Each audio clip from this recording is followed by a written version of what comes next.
tradução talvez possa ser um pouquinho diferente da minha, mas o sentido mesmo do texto é o mesmo, tá? Quando Paulo escreve aos crentes na cidade de Éfeso, no capítulo 4 aqui, ele está falando da unidade do corpo. Unidade, meus irmãos. Unidade do corpo de Cristo.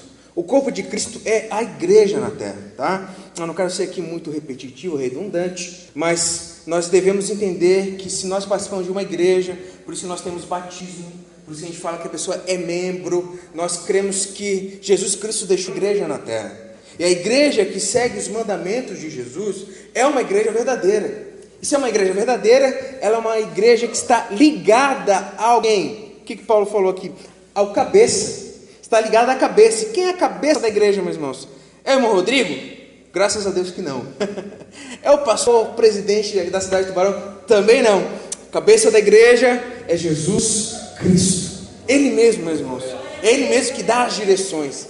É Ele mesmo que na sua soberania Ele direciona todas as coisas. Nós podemos até pensar que nós controlamos algumas coisas. Eu posso ser bobo bastante, vir até aqui e achar que eu que direciono algo, eu que planejo alguma coisa, mas eu vou estar me enganando, meus irmãos, que a igreja, ela é de Cristo e Ele é o cabeça. Se Ele é o cabeça, meus queridos, Ele é aquele que direciona, Ele é aquele que alimenta, Ele é aquele que faz com que o corpo se desenvolva e, além de se desenvolver, faz com que o corpo execute as suas funções naturais. Meus irmãos, sem cabeça, alguém anda por aí? Não anda, meus irmãos. Parece até uma coisa assim meio boba de falar, né? Mas quando nós olhamos para a Bíblia, e Paulo usa essa analogia muito clara, a gente parece que entende, não pega. Sem cabeça, corpo não anda. Sem cabeça, braço não move, meus queridos. Sem cabeça, não existem as funções básicas. Quando há, irmãos, essa deficiência, ou é cortada essa ligação da cabeça com qualquer membro, ou até mesmo qualquer órgão do corpo, esse está fadado à morte. Você sabia disso? Nossa igreja aqui no Caruru for uma igreja que está definhando, que está raquítica, mais fraca, mais tropeçante. É uma igreja que talvez pode não estar ligada na cabeça. Nós precisamos, meus irmãos, estar alinhados. E para estarmos alinhados, é uma necessidade, meus irmãos, de nós estarmos cientes de algumas questões. Nós precisamos viver de uma maneira específica. Vir no culto, meus irmãos, não é simplesmente vir no culto, meus irmãos. Eu sei que é normal a gente acabar se habituando com as coisas. A gente vem aqui, canta um hino, levanta, senta, contribui, ouve alguém falando alguma coisa, e aí vai para casa. Mas não é para isso que Jesus Cristo morreu. Jesus Cristo morreu para comprar para si, resgatar para si um povo de toda tribo, língua e nação. A igreja pela qual Cristo morreu é uma igreja viva. A igreja pela qual Cristo morreu não são essas quatro paredes. A igreja pela qual Cristo morreu sou eu e você. Nós juntos, meus irmãos, somos igreja. E eu sozinho não sou igreja. Eu falei isso aqui, mas só rapidinho para os irmãos. Correu um boato por aí, se virou, parece uma verdade. Mas não existe igreja sozinho. Eu sou templo do Espírito Santo. Lá em casa eu oro, eu sinto a presença de Deus. Quando eu estou no trabalho, se eu fosse contar experiências aqui, meus irmãos, da minha vida, em diversos momentos, Deus me usou em diversas coisas, porque eu sou templo do Espírito Santo. Mas eu não sou igreja sozinho, ninguém é igreja sozinho. Não existe ser igreja sozinho lá em casa. Aí é diferente. Nós somos igreja aqui, na congregação. Aleluia. Por isso a gente chama de congregação. Congregação é ajuntamento, é reunião. E quando Paulo está escrevendo aos crentes em Éfeso, lá finalizando a carta já, são poucos capítulos aqui dessa carta de Paulo. E no capítulo 4 ele vai falar da unidade do corpo. E quando ele fala dessa unidade do corpo, ele vai falar, meus irmãos, que o próprio Cristo, que é o cabeça, ele distribui dons aos homens. E aqui, claro, homens e mulheres, está falando de humanidade. Ele distribui dons para quê? Para que cada um faça aquilo que Deus lhe outorgou. O que é isso? Deus direcionou, Deus ordenou que ele fizesse. E aqui, meus irmãos, nós precisamos entender. Igreja não é feita de banda. E graças a Deus nós temos uma banda abençoada aqui no Caruru. Os irmãos tocam bem, são ungidos. A igreja não é feita de pastor, de pregador. Não. A igreja é feita de um corpo unido. Aleluia. E cada membro desse corpo, meus queridos, ele precisa ser ativo. Cada membro desse corpo precisa ser o quê? Saudável, vivo. Precisa ter sangue pulsando ali. Meus queridos, algum membro, algum órgão no corpo sem sangue pulsando, ele permanece vivo? Não permanece. Ele vai apodrecer. Nós precisamos estar ligado a Cristo. E o instrumento que Deus deixou na terra, meus irmãos, para isso, foi a sua igreja. Você consegue dar glória a Deus por isso? Eu consigo. Eu amo a igreja, meus irmãos. Eu botei no meu coração e Deus cada vez mais tem confirmado isso na minha vida. Por isso eu gosto de cantar aquele hino: se eu amo a mensagem da cruz. E no meu fundo, no meu coração eu canto: até morrer eu a vou proclamar. Aleluia. E essa é a verdade, essa mensagem da cruz fala que Cristo veio à terra, fez homem. Para quê, Rodrigo? Para ser o primeiro de muitos irmãos. Aleluia. Eu sou parte agora da família, não sou da minha família, cheio de defeitos, cheio de erro, todo atravessado, que nos traz um monte de doenças psicológicas, na verdade. A família da gente pode estragar a gente tão facilmente, meus irmãos, mas eu faço parte agora de uma nova família. Meu pai é santo, meu pai é perfeito, as instruções dele não tem erro. Os nossos pais nos ensinam na terra e tem muita coisa boa. Nós devemos ouvir pai e mãe, porém a gente tem que selecionar, na verdade, porque pai e mãe terreno não é perfeito. Mas eu tenho um pai que está nos céus. Ele viu ontem, viu hoje, viu amanhã. E ele, meus irmãos, ele quer produzir em uma coisa que nós acabamos de ler aqui. Ele quer produzir crescimento. Aleluia. Meus irmãos, crente, ele é uma pessoa diferente na vida. Crente, meus irmãos, não vive vida chata. Você sabia disso? Se você está vivendo uma vida chata, uma vida monótona, você vem por culto assim se arrastando, é porque você não está ligado a Cristo Jesus, meu querido. Eu faço convite para você se ligar nessa noite, porque se você está unido nesse corpo, o cabeça lhe ordena para você: cresça, cresça, cresça, cresça, cresça. Aleluia. E para crescer o que é, Rodrigo? Ficar maior? Não. Crescer, se desenvolver. Aqui quando Paulo vai falar, ele vai falar: olha só, nós não devemos ser mais meninos. Não devemos. A fase da infância na vida cristã. Nós conhecemos o Evangelho, nós ouvimos a verdade, cremos, aceitamos, mas nós não devemos parar por aí. Nós devemos amadurecer. A mesma coisa é da febre que existe no mundo hoje. Hoje, meus queridos, nunca antes na história os filhos ficaram tanto tempo em casa. Hoje é natural nas estatísticas, 25, 30, 35, 40 anos, está lá em casa. Por que, meus queridos? Porque eles não se desenvolveram. Porque eles estão ligados ainda a algo que Deus ordena que eles cresçam e assumam a responsabilidade das suas vidas. E assim acontece também na igreja.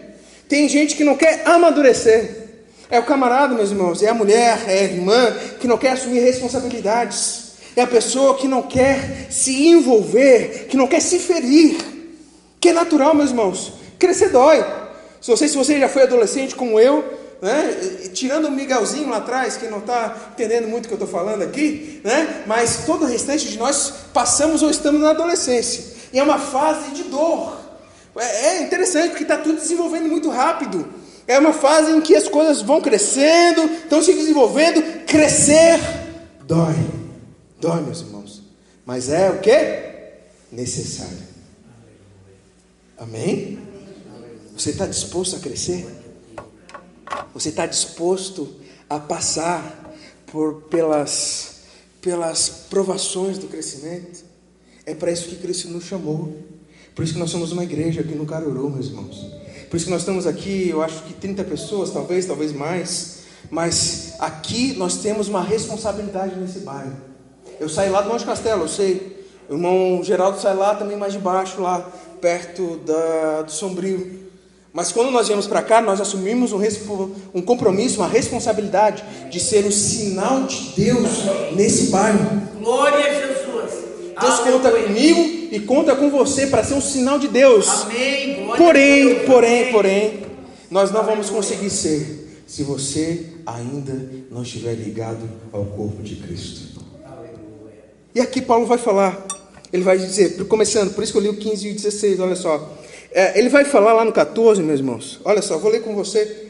Então não seremos mais imaturos, como crianças, nem levados de um lado para o outro, empurrado por qualquer vento de novos ensinamentos.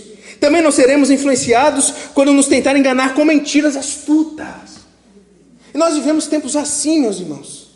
Tempos em que pessoas tentam nos enganar com ideologias, isso mesmo, ideologias progressistas, ideologias de gênero, ideologias do capitalismo absurdo, do dinheiro pelo dinheiro, do ter para ser. Nós somos seduzidos por isso. Também somos seduzidos por algumas religiões por aí. Podemos ser seduzidos, meus irmãos, por religiões que se dizem cristãs, mas de Cristo não tem nada. E é isso que Paulo está falando. Nós não podemos mais ser imaturos, como crianças levados de um lado para o outro.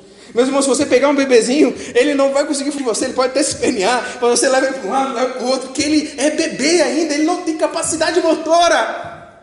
É necessário crescer, é necessário fortalecer as coxas. Aleluia. É necessário começar a caminhar. É necessário, meus queridos, começar a movimentar-se. Mas para onde, Rodrigo? Em direção da vontade de Deus. Amém, meu irmão? Você está entendendo isso aqui? Eu estou olhando alguns assim meio dispersos, não sei. Mas eu quero que você entenda. É necessário cada um de nós deixarmos a meninice, a infância espiritual, e virmos para a maturidade para a qual Deus nos chamou. E essa maturidade, meus irmãos, é uma coisa extraordinária. A partir do momento que você assume esse compromisso com Deus, não existe mais vida chata. Sabe o que acontece com você? A partir do momento que você assume esse compromisso, Deus vai colocar pessoas no seu caminho, uma coisa muito doida, uma coisa tão gostosa. Deus vai colocar pessoas no seu caminho, você vai encontrar elas, você vai ter um canal de bênção para a vida dela. Meus irmãos, uma vez eu fui para o Espírito Santo, e foi muito interessante. O cara que me levou, eu até para Linhares, uma cidade mais interior, era 2 horas de carro. Eu estava com o cara e fui conversando, e de repente ele olhou para mim assim: olha só, tu é crente, né? Sim, sou. Por quê? Porque eu sinto a jeito de falar, tal, é crente, né? Ele começou a falar da vida dele. Resumindo aqui, meus irmãos, no final da estrada ele já estava chorando, estava dizendo: é verdade, eu vou para a igreja, eu vou voltar, porque ele estava ficando em casa e a filha e a mulher dele estavam indo para a igreja. Ele disse que a filha dele convidava ele para ir ouvir ela cantar, e ele não ia. E ali Deus me deu uma palavra, meus irmãos, uma instrução para a vida dele, uma coisa extraordinária. Glória a Deus! Vai dizer que isso é uma vida chata? Não é chata. Sabe o que é a vida que Deus nos convida? Você está lá, belo e formoso, dormindo na sua casa, de repente você acorda 4 da manhã. Você acorda 4 da manhã e pá, vem algo na mente. O Espírito Santo fala com você, você não consegue mais dormir, você tem que orar, você tem que ler a Bíblia, você tem que fazer algo daquilo que Deus te direcionou. Meus irmãos, a vida do crente é uma vida assim como o vento. Não foi o que Jesus falou? Quando encontrou lá com Nicodemos, assim: ninguém sabe de onde vem nem para onde vai. É uma vida extraordinária, aleluia. É muito engraçado que os jovens ficam procurando aventuras por aí afora. Sim, querem se aventurar em um monte de coisa, não sabendo que a maior aventura é essa vida com Jesus Cristo. Aleluia. Porque Ele é o cabeça, meus irmãos. Ele vai ordenando, Ele vai dando a direção. Mas então, para a gente ter a maturidade, a gente tem que fazer algumas coisas. Eu quero ler com você aqui, expositivamente, esses versículos. Então, ao invés de serem maturos, nós vamos falar a verdade. Aleluia. Rodrigo, eu hoje saí daqui, eu quero assumir esse compromisso. Amém, então. Vamos todos nós sair daqui nessa noite assumindo esse compromisso. Qual o primeiro passo? Ou melhor, o que a gente faz para começar a engatinhar, então, que não vai estar caminhando ainda? Primeira coisa, falar a verdade. Você pode repetir comigo? Falar a verdade. Amém. Glória a Deus. Aleluia. No mundo de mentira, meus queridos, quem fala a verdade é diferente. Quem fala a verdade passa por cada uma, mas é tudo instrumento de Deus para o nosso crescimento. Nós devemos, meus irmãos, falar a verdade. E esse falar a verdade aqui é muito interessante, porque talvez em alguma outra tradução não esteja o falar a verdade, mas esteja falando sobre viver na verdade, ou seguir a verdade. Mas porque é difícil traduzir do grego para o português, dá trabalho. Mas o que ele está querendo dizer aqui é que não é só falar a verdade, é abraçar a verdade. Isso que é, meus irmãos, viver em verdade. Porque isso que é seguir a verdade. É alguém que abraçou um compromisso de estar com a verdade. Aleluia. Quem é a verdade, meus irmãos?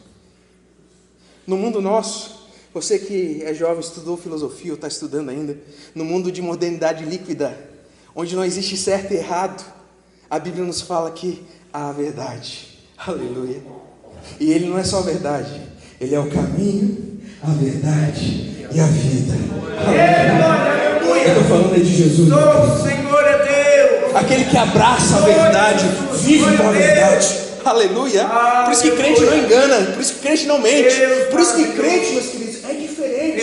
Porque os homens da igreja, eles choram, não tem vergonha de chorar. Aleluia. Você já viu uma coisa maravilhosa? Você vê aquele velhão todo carrancudo, aí de repente canta um hino, uma palavra, uma oração, de repente você vê aquelas lágrimas correndo no olho dele, aleluia. É porque crente, ele não tem medo de esconder, ele vive a verdade. Amém. Se for para chorar, chora, se for para sorrir, ele sorri, porque ele vive a verdade. Glória a Deus, amém, amém. Porém, o que acontece, meus queridos? Muitos crentes vivem a verdade, mas só que se tornam apenas duros. Porque a verdade que eles estão querendo seguir não é a verdade que é Cristo Jesus. Como eu expliquei aqui, se abraçar a verdade. Eles querem a verdade da dureza. Por isso que nas nossas igrejas, principalmente a Assembleia de Deus, tinha a fama, na verdade, ser a igreja do não. Ah, não pode isso, não pode aquilo. Não, meus queridos. Aqui é a igreja do sim. Aqui você pode, aqui você é livre, aqui você é liberto. Todas as coisas me são lícitas, mas nem todas são convenientes eu fazer. Porque eu sou sábio, porque eu conheço a verdade. Você entende o que é a diferença? A crente não pode fazer, não é isso. Eu não quero fazer, aleluia. Porque eu sei o que é melhor para mim. Porque a verdade me ensinou, amém? Então nós vivemos, meus irmãos, na verdade em amor. Está na sua Bíblia aí, em amor. Verdade sem amor, meus irmãos, ela pode ser mentira. Ah, Rodrigo, eu não estou entendendo, peraí. Lembra da tentação de Jesus no deserto? Né? Ele jejuou 40 dias, ele vai para o deserto para ser tentado. E aí Satanás chega para falar de Jesus, e ele falou o que, meus irmãos? Ele falou a verdade, Antônio.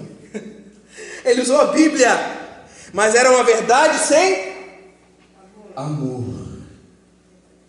Amém? Você entendeu? Amém. Viu como está na Bíblia isso? Viu como é verdade? Viu como eu estou falando a verdade? Viu como nesses 8 meses que a gente está aqui lutando, acho que é isso, né? 8, 9. A gente tem lutado pela verdade, mas a verdade em amor. É a verdade que salva, a verdade que cura, a verdade que traz paz, a verdade que renova a alegria. Não é uma verdade simplesmente para dizer que está certo. É a verdade em amor. Amém, minha querida? Para começarmos, então, nós temos que ver a verdade em amor. E depois, tornando-nos em todos os aspectos. Olha só, está na Bíblia, 15 ali, fica com ela aberta aí. Em todos os aspectos, cada vez mais parecidos com Cristo, que é a cabeça. Aleluia. Meus irmãos, isso aqui é um desafio, porque eu sei que o que, Rodrigo? Eu sei que eu vou morrer e eu ainda não vou estar bom. Eu sei que eu posso viver 60, 70, 80 anos, mas ainda assim eu vou estar correndo atrás de viver isso aqui. Por quê? Eu tenho que ser cada vez mais parecido com quem? Com o Rodrigo? Pode ser até fácil. Mas ser parecido com Cristo, meus irmãos, aí que está o desafio. O amor de Deus, meus irmãos, ele supera todas as coisas. O amor que não olha para si mesmo. Jesus Cristo precisava morrer. Por que o Eric estou aqui? Ele não precisava, ele estava pleno. Meus irmãos, Deus não sofre de solidão, Ele não precisa de mim e de você. Mas no seu amor, Ele quis constituir para si uma família. Aleluia. Ele quis. É por isso que eu e você chegamos aqui nessa noite. Porque Deus quis ter uma família. E assim Ele fez. E assim Cristo concluiu a obra. E aqui nós estamos aguardando um dia em que nós seremos assim como Ele é. Aleluia. Eu sei que é difícil nós olharmos para isso, porque Paulo vai dizer isso, olha só, naquele dia nós nos veremos como nós realmente somos, porque ainda hoje eu olho para mim no espelho assim, claro que não no espelho, né? Estou falando aqui metaforicamente, mas olhando para dentro de mim, eu olho e eu vejo um monte de falha ainda, olhando para dentro de mim, eu vejo que eu poderia fazer muito mais ainda, mas eu continuo caminhando, porque eu sei que cada vez mais eu preciso ser parecido com Cristo, que é o cabeça. Aleluia. Esse é o seu objetivo, meu querido. Não basta só abraçar a verdade em amor. Tem que cada dia mais ser parecido com Cristo. É por isso que a gente vem na igreja. Você lembra, você que veio quinta, você lembra do que foi falado quinta tudo? Não lembra. É impossível lembrar. Nem eu lembro de tudo que foi falado quinta-feira, meus irmãos. E eu que falei. Mas o nosso cérebro trabalha assim. Mas então nós estamos cada vez mais crescendo, parecendo com Cristo. É por isso que nós temos os nossos cultos, as nossas reuniões, que é que nós repetimos o que é necessário repetir, que nós devemos crescer, meus irmãos, cada vez mais ser parecidos com Cristo. Amém? Falar a verdade em amor e assumir o compromisso de um crescimento sem exponencial, sem limites. Aleluia! Que vida é essa, meus irmãos? Uma vida em que, quando eu me acho, por isso que não há orgulhosos, meu presente. Por isso que entre nós não há orgulhosos, meus irmãos. Porque quando eu olho para dentro de mim e me comparar com o fulano, estava muito moleza. Olhar lá para quem seu vizinho e dizer, isso aí não presta, é muito fácil. Mas agora compara a sua vida com Cristo. Quero ver se você tem audácia de dizer que você é perfeito diante dele. Quero ver se você tem essa grosseria de dizer que você já está muito bonzinho, perfeito, pronto para ir para o céu. É por isso que nós somos salvos pela graça.